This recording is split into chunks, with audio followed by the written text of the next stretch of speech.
Pois é, integrantes da CPMI do 8 de janeiro, a comissão que investiga os atos criminosos aqui em Brasília, se reúnem amanhã para analisar 285 requerimentos, entre eles o de convocação e também convite para depoimentos dos ex-ministros. O general Braga Neto, que foi vice-presidente na chapa com o ex-presidente Jair Bolsonaro, também Anderson Torres, Gonçalves Dias, além do ex-ajudante de ordens, o tenente-coronel Mauro Cid. Para discutir a CPMI do 8 de janeiro, o CNN Dois Lados de hoje recebe os deputados federais Maurício Marcon, do Podemos, e o pastor Henrique Vieira, do PSOL. Tudo bem? Muito bom dia, senhores. Bom dia, deputado Maurício, bom dia, Basília e todos que estão nos assistindo. Eu vou começar com o pastor Henrique Vieira, primeira vez que ele participa aqui do Dois Lados, e é a mesma pergunta que eu vou fazer para um, vou fazer para o outro lado também. Então, deputado Marcon, já pode ir pensando aí na sua resposta. Por que 285 requerimentos para esta primeira sessão de votação destes pedidos? Não houve acordo entre os senhores, uma reunião prévia para que se tirasse ali uma pauta mínima, até para uma discussão mais resoluta, né? De fato, vocês vão avaliar 285 requerimentos? Isso já não é um sinal de falta de consenso entre os parlamentares? Deputado pastor Henrique Vieira. Basília, eu vou te pedir desculpa, a tela travou completamente para mim, de tal forma que só voltou agora a sua fala e eu não ouvi a sua pergunta. Eu peço desculpa. Em resumo, por que uma pauta tão expressiva com 285 requerimentos? É falta de acordo para tirar uma pauta mínima neste primeiro dia de votação? Certo.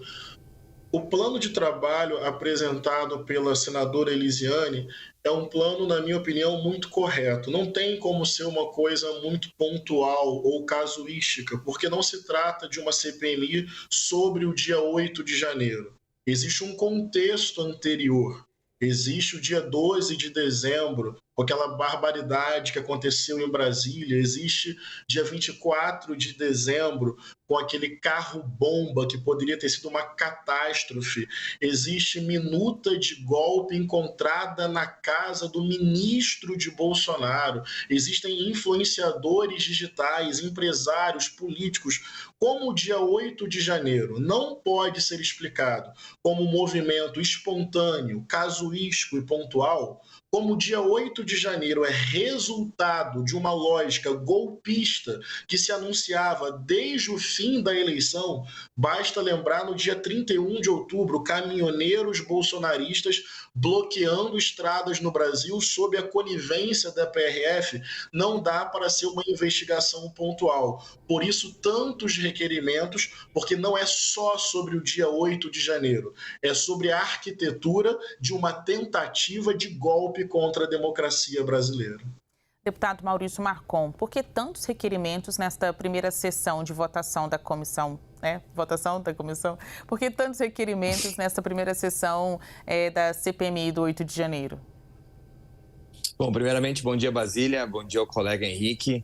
São muitos requerimentos justamente porque a gente tem muito a investigar, né? O plano de trabalho da senadora Elisiane Gama basicamente se detém ao pré-8 de janeiro, né? A gente tem que investigar tudo.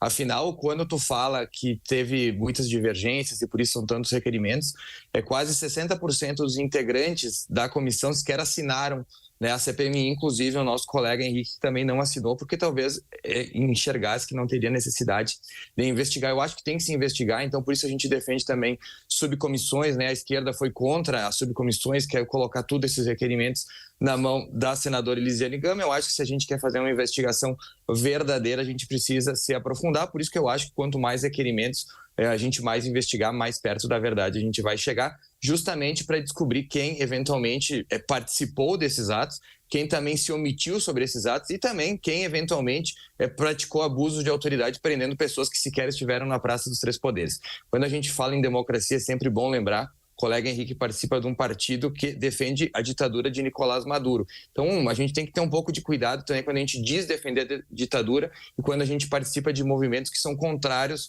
né, a democracia. Então, o meu ponto de vista é que a gente tem que se investigar, aprofundar o máximo possível, como tu bem falou, Basília, a gente vai ter ex-ministros de Bolsonaro, ex-ministros de Lula. O meu interesse na CPMI, desde que eu assinei, é que a gente buscasse a verdade, não buscasse uma narrativa para acusar alguém, e sim, somente a verdade. Na sua avaliação, Henrique Vieira, qual o requerimento mais importante que deve ser aprovado nesta terça-feira? O mais importante no início desse trabalho, na minha compreensão, é a convocação do ex-ministro da Justiça e Segurança Pública de Bolsonaro, Anderson Torres.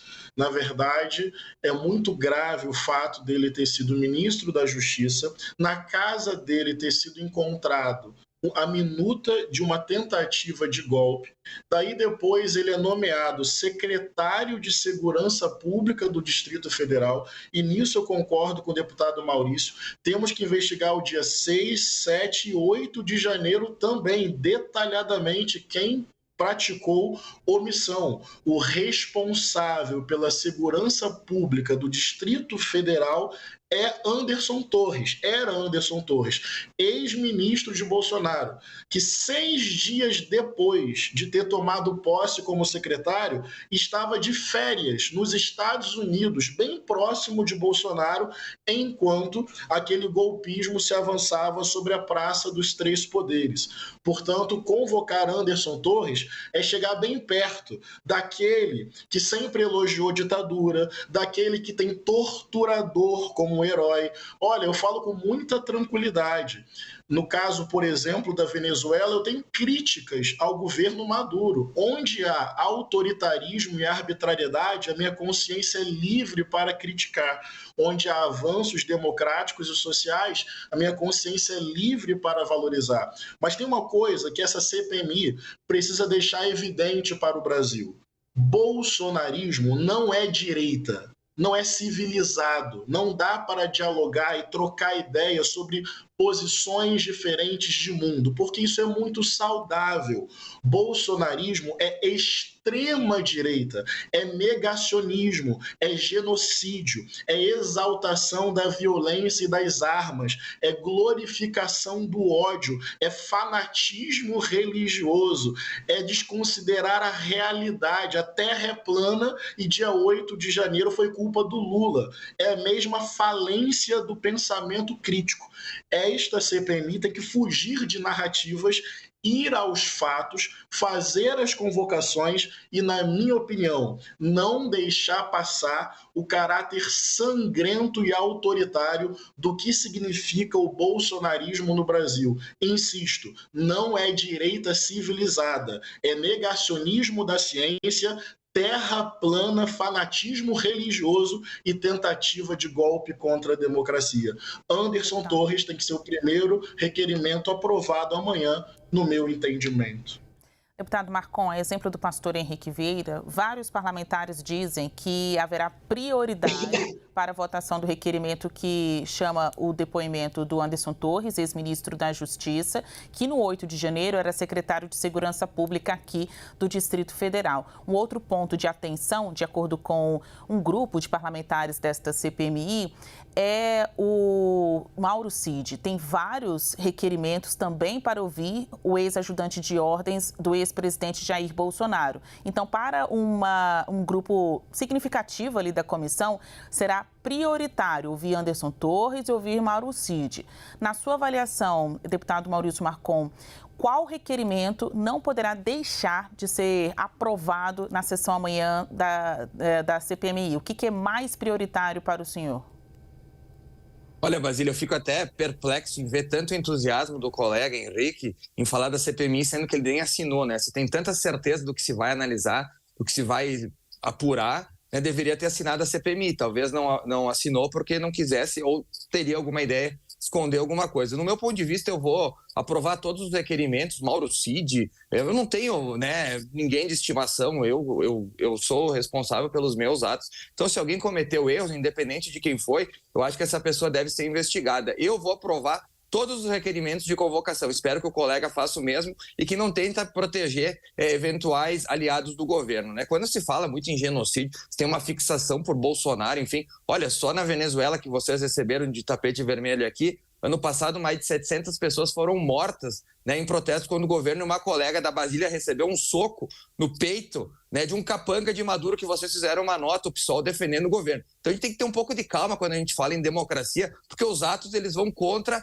as narrativas. Eu, Basília, posso te afirmar que vou votar a favor de todos os requerimentos para ouvir as pessoas, sou a favor de subcomissões para investigar verdadeiramente o que aconteceu. A gente tem que sair das narrativas já prontas, como fez a Elisiane Gama, já basicamente decidindo o que aconteceu até lá, senão não precisaria de CPMI, né? Se já tem uma resolução pronta. Eu quero investigar, quero entender qual que foi a participação de Anderson Torres, quero entender porque Gonçalves Dias facilitou a entrada de manifestantes, quero entender porque ele, inclusive, falou para onde os manifestantes deveriam ir, quero entender porque existem pessoas presas que vão ser comprovadas que não estiveram na Praça dos Três Poderes. Poderia ser um pai, uma mãe nosso que estiveram lá, que não estavam na Praça dos Três Poderes e que foram presos. Eu acho que o Brasil merece essas respostas. A gente precisa devolver a dignidade para pessoas que não participaram de tais atos e condenar pessoas que participaram de tais atos. A gente tem que dividir em culpados e inocentes. E é isso que eu vou buscar na CPMI, sem fanatismo, sem narrativas. Eu vou buscar única e exclusivamente a verdade. Um dos requerimentos que havia uma vontade aí da senadora Damares Alves para que fosse colocado em pauta, mas ele não está na pauta desta terça-feira, pede para ter acesso à lista das pessoas que foram presas em virtude do 8 de janeiro. Este requerimento, em algum momento, ele vai ser analisado. O presidente da Casa, Arthur Maia, disse que vai conversar antes com o relator do inquérito do 8 de janeiro, o ministro Alexandre de Moraes. Na avaliação dos senhores, por que é importante ouvir estas pessoas que foram presas? Há chances da CPMI, até com autorização da Justiça, pedir para que estas pessoas que estão aí na linha de inquéritos, já são réus, inclusive, porque a denúncia foi aceita pelo Supremo Tribunal Federal, elas poderão ser chamadas, convocadas, enfim, de alguma forma, para depor para os senhores? Deputado Pastor Henrique Vieira. Com certeza. Eu mesmo, junto com a deputada Érica Hilton, nós somos os representantes do PSOL na CPMI, nós temos requerimentos que nós vamos batalhar para que sejam aprovados de pessoas que prestaram depoimentos e que já estão presas, inclusive. Nós tivemos acesso, por exemplo, a algumas pessoas, a informação de que algumas pessoas foram financiadas por pastores e igrejas, o que me entristece muito. Eu sou pastor, discípulo de Jesus, defensor do Estado laico, sei que milhares e milhares de pessoas têm uma fé genuína e amorosa no coração, só querendo servir ao próximo, mas infelizmente, como em tudo na vida, tem aqueles que manipulam, tem aqueles que usam a fé para promover o ódio. Então esse é um exemplo. Eu mesmo estou requerendo o nome, a convocação de pessoas que estão presas para ouvir melhor que igrejas foram essas, que lideranças foram essas, que pastores foram esses, por que houve esse financiamento. E concordo também com o deputado Maurício. Se há pessoas inocentes indevidamente presas, isso tem que ser revertido rapidamente. E se há pessoas culpadas que estão se escondendo, isso precisa ser desvendado urgentemente. E não adianta, na minha opinião, pensar que o dia 8 de janeiro são pessoas dispersas apenas, sem que haja um contexto anterior. Nós temos que ir aos financiadores, aos idealizadores mentais, nós temos que ir aos agentes de segurança pública sem nenhum problema. Eu também quero ajudar a aprovar todos os requerimentos, inclusive do Gonçalves Dias, para que ele possa se explicar. Não tem nenhum problema. Agora, as pessoas presas precisam ser ouvidas, não há veto da minha parte a isso, porém precisamos ir além. Não dá, eu acho assim surreal, pensar o dia 8 de janeiro, esquecendo que no dia 24 de dezembro tinha um carro-bomba que ia explodir perto do aeroporto de Brasília, de um bolsonarista, e que ele disse que aquilo foi organizado dentro do acampamento. Não dá para pensar dia 8 de janeiro sem pensar dia 12 de dezembro, quando na diplomação de Lula e de Alckmin, bolsonaristas tocaram o terror em Brasília e quase invadiram a sede da Polícia Federal. A extrema-direita tenta construir uma narrativa como se o dia 8 de janeiro viesse de Marte. e não de um contexto anterior em que o próprio presidente não reconheceu. Gente, o PL, para concluir, o PL, o partido do presidente, entrou com uma ação para anular o resultado do segundo turno. Isso é trágico, engraçado, tosco e pitoresco ao mesmo tempo. O partido entrou com uma ação e era só do segundo turno, não era do primeiro, não.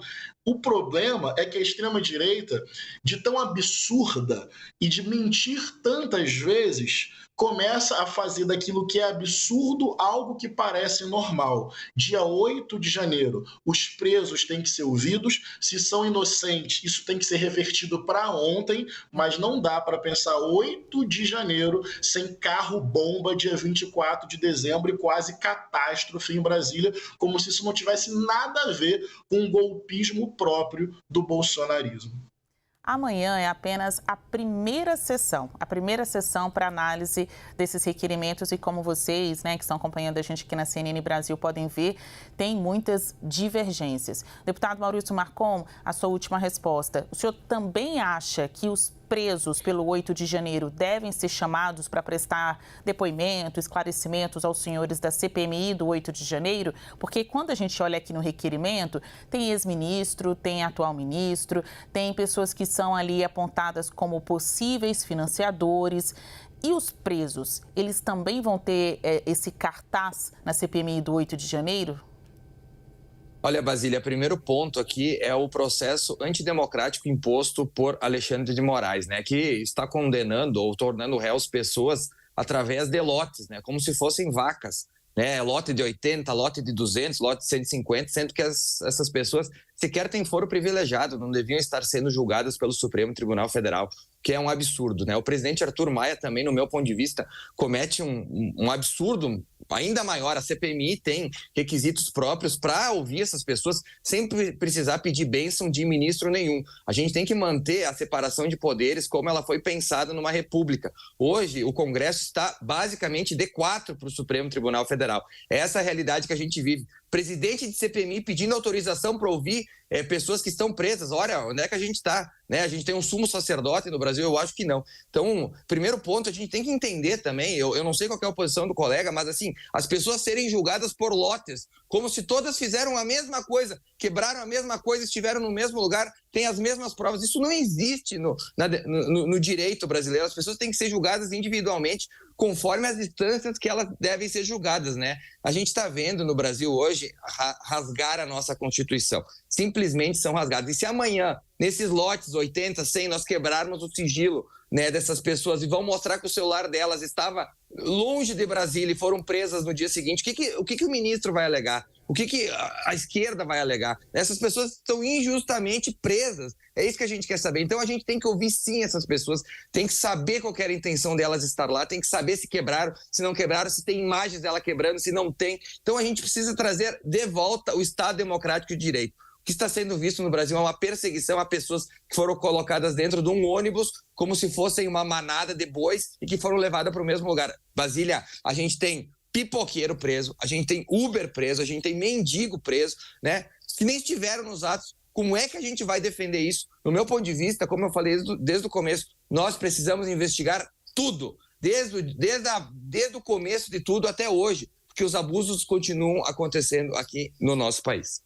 É isso, olha, a CPMI do 8 de janeiro tem 120 dias pela frente e a oportunidade de produzir resultados antes do julgamento dessas pessoas pelo Supremo Tribunal Federal, porque até aqui o STF confirmou as denúncias, aceitou as denúncias contra mais de 1.000 pessoas que foram presas por conta do 8 de janeiro, mas o julgamento, a individualização, a chamada individualização da pena, olhar um por um, o que cada um fez, isso ainda não aconteceu. E antes do julgamento do STF, a CPMI já vai ter produzido seus efeitos, seus depoimentos, quebras de sigilo. Isso dá mais peso ao trabalho dos senhores. Bom, conversamos hoje com os deputados federais, Maurício Marcon, do Podemos, e também o pastor Henrique Vieira, estreante hoje no Dois Lados, do PSOL. Obrigada aos senhores e até um próximo Dois Lados. Obrigado, um abraço, gente.